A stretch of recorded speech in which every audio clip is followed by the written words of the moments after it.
Família Glazer é uma família de são o que a gente chama de tycoons, são multibilionários que tem negócios com petróleo. É uma família americana que comprou o United em meados da primeira década dos anos 2000, e a partir dali, né, até o momento em que Alex Ferguson permanece no clube, o clube ainda mantinha um pouco da cultura vencedora que foi criada, estabelecida pelo Alex Ferguson, né? A partir daí, Alex Ferguson sai, né, e ele mesmo escolhe o seu sucessor, que era o David Moyes, e a família Glazer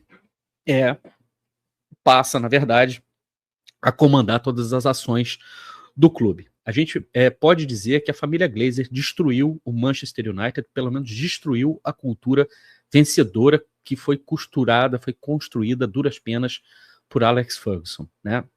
Isso é muito claro. Mas por que eles fizeram isso? Fizeram isso de propósito? Para vocês terem uma ideia da coincidência, a família Glazer comprou o Manchester United, dando como garantia o Manchester United. Pasmem, né? Muita gente, por exemplo, vai achar que isso é um absurdo, mas é muito comum, né, na Inglaterra. Isso é permitido, nos Estados Unidos também é. E obviamente, para poder comprar o Manchester United, né, não pegaram dinheiro do bolso deles e colocaram lá para comprar o clube. Contraíram um empréstimo também, e o serviço dos juros desse empréstimo que eles contraíram, obviamente, era pago com as receitas que eram geradas pelo próprio Manchester United. Além disso, eles retiravam do clube dividendos astronômicos, o que fez com que o clube tivesse uma capacidade de investimento bem limitada durante um determinado tempo, né? E que a gente viu o clube, pelo menos na parte de infraestrutura, ficando muito, muito obsoleto e ficando muito defasado com relação aos principais concorrentes na Inglaterra. E ao mesmo tempo surge, né, o sheik que investe no Manchester City, e o Manchester City começa a ganhar tudo, se torna praticamente um clube quase que hegemônico na Inglaterra, né, ao mesmo tempo. Então você tinha uma cidade pequena como pequena não, uma cidade de médio, grande porte como Manchester, dividida entre o lado vermelho e o lado azul. A partir do momento que o lado vermelho é comprado pelos Glazer, você vê um declínio muito acentuado e, ao mesmo tempo, né, a ascensão muito acentuada também do Manchester City, fazendo tudo aquilo que deveria ter sido feito pelos Glazer e não foi feito. Por que não foi feito? Os Glazer, na verdade, não estavam diretamente ligados ou envolvidos na administração do clube.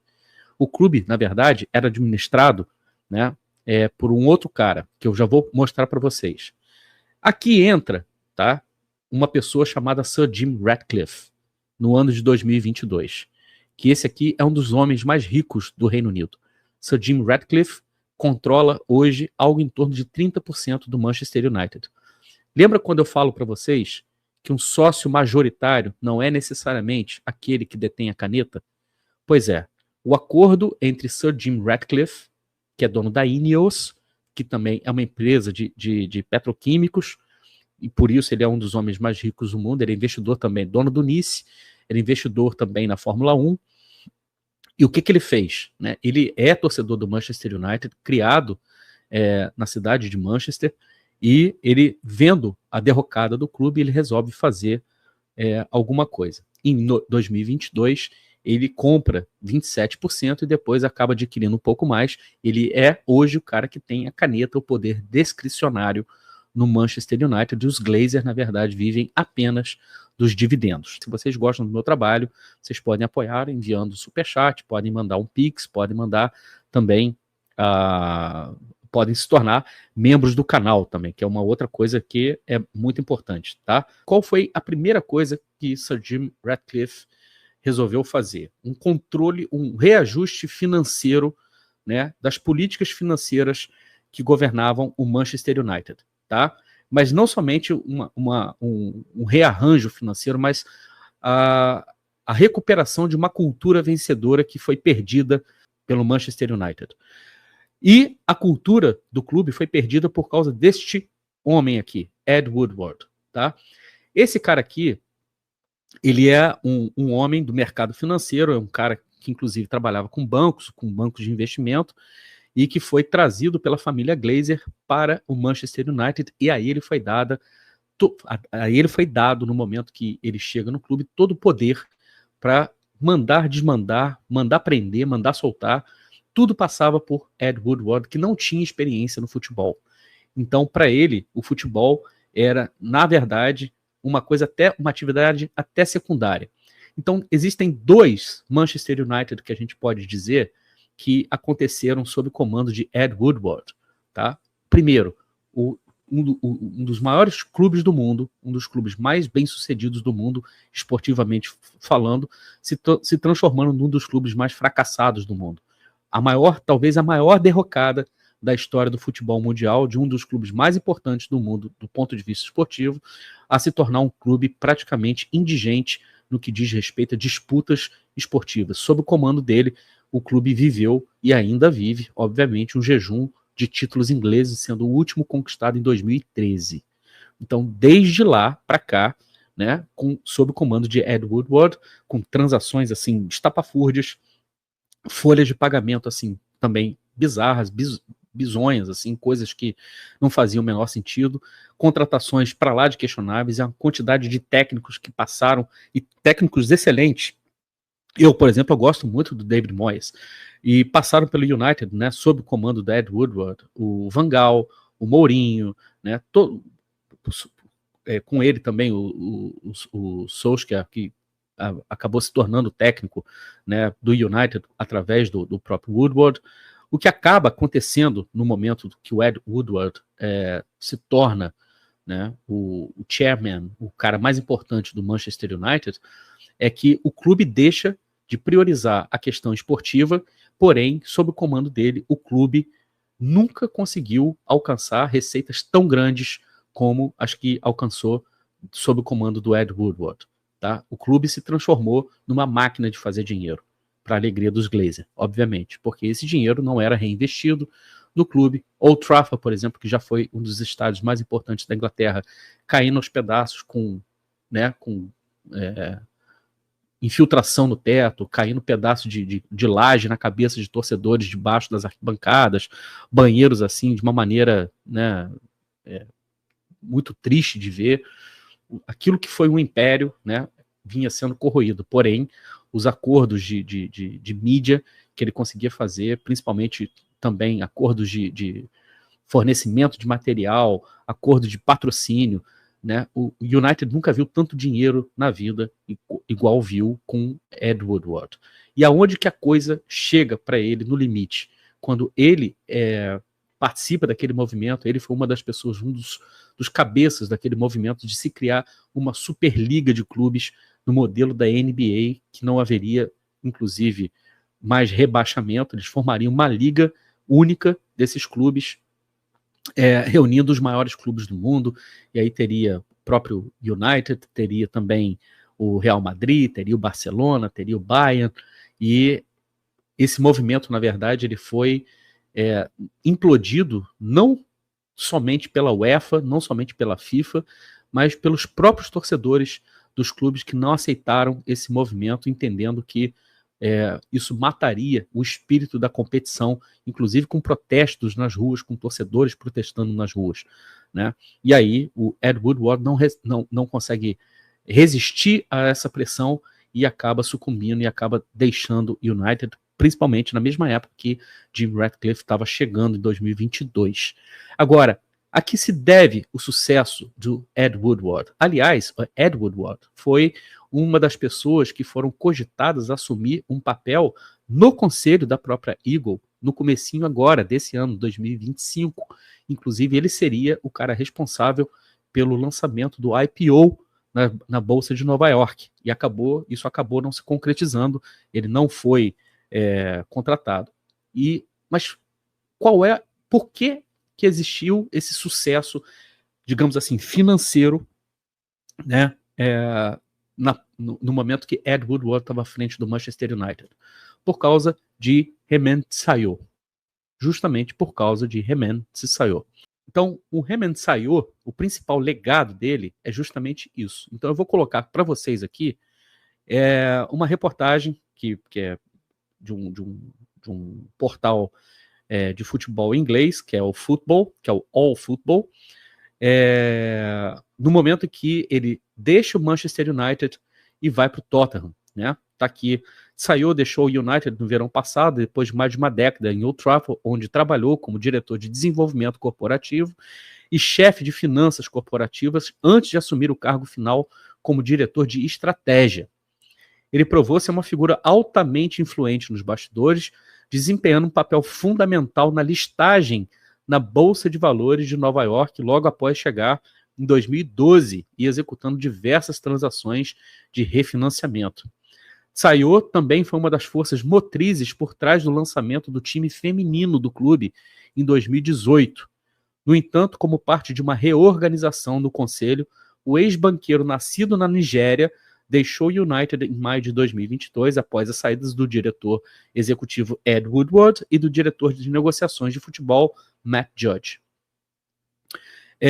De acordo com o The Athletic, Tsao assume uma posição no Tottenham desde que se despediu dos Red Devils, juntando-se ao time do norte de Londres como diretor de desenvolvimento estratégico em meados de novembro. Seu papel no Spurs é considerado abrangente, embora ele não esteja diretamente envolvido nas operações de futebol. Ou seja, isso aqui é importante porque também não estava diretamente envolvido nas operações de futebol no United, o que significa dizer que a incompetência do Ed Woodward no futebol não era por causa do Tsao, tá? Em vez disso, seu trabalho é levar o clube adiante em termos de crescimento nacional e internacional, o que inclui supervisionar sua equipe de analistas de dados e ajudá-los a melhorar o uso de dados. Tsao teria se mostrado interessado em encontrar um cargo com maiores responsabilidades executivas após deixar o United, que ainda não nomeou um substituto. Já nomeou, né? Já tem uma outra pessoa fazendo isso. No início desse mês, o Tottenham anunciou uma nova e impressionante parceria estratégica de 15 anos com a Fórmula 1, que levará uma experiência de kart ao seu estádio com capacidade para 60 mil pessoas.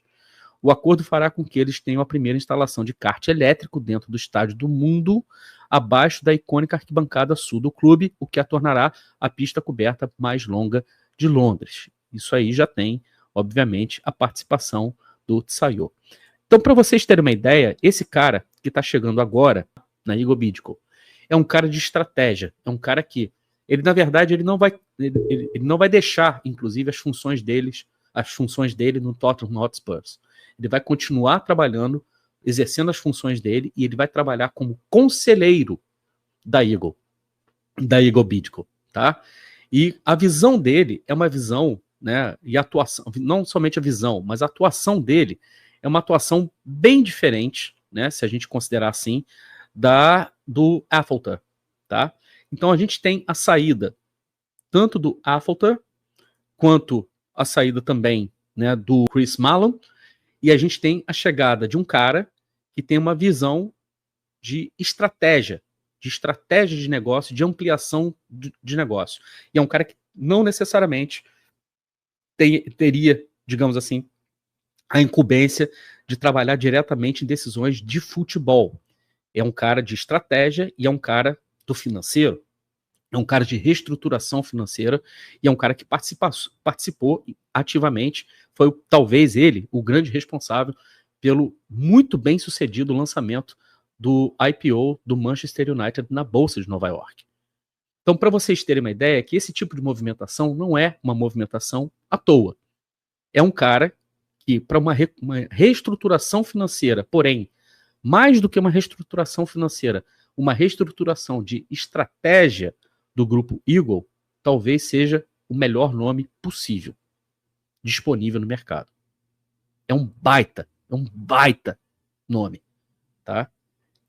A única coisa boa que teve no United durante todo esse tempo, sob o comando dos Glazer, né, era por causa do Tsao, que conseguiu transformar, conseguiu multiplicar as receitas de um clube que, obviamente, tem o potencial, né, de multiplicar suas receitas, mas ele conseguiu realizar isso, conseguiu fazer com que isso realmente acontecesse, né, e de maneira estratégica muito interessante. Ponto pro Textor? Ponto pro Textor. Com certeza, ponto pro Textor. A gente não tem a menor dúvida disso. E o que isso indica, né? Agora falta o nome que vai ser indicado pela Ares e que o Textor tem que escolher, né? Esse é o nome que falta para compor, digamos assim, o conselho que deve ser formado por 3 pessoas. A questão é, gente, as coisas estão andando. A gente vê que existe um norte. A gente vê que existe, digamos assim, uma movimentação que leva a crer, leva a indicar, inclusive, que existe, né, pelo menos nesse primeiro momento, uma bandeira branca, né, um aceno positivo, uma bandeira branca, principalmente por parte, né,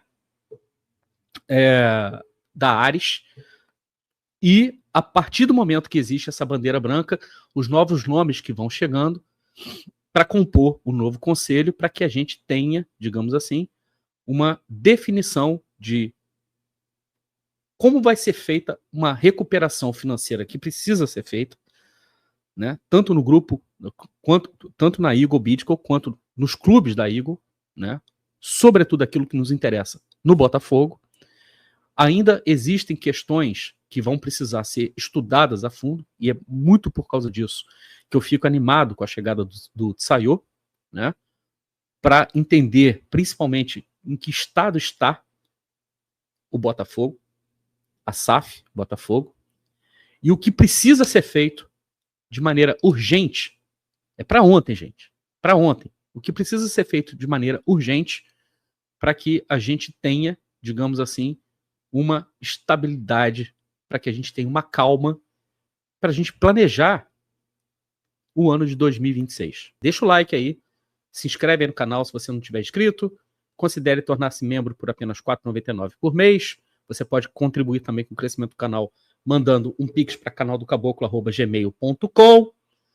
Compartilhe esse link se vocês gostaram. Eu vou ficando por aqui. Um grande abraço. Tchau, tchau.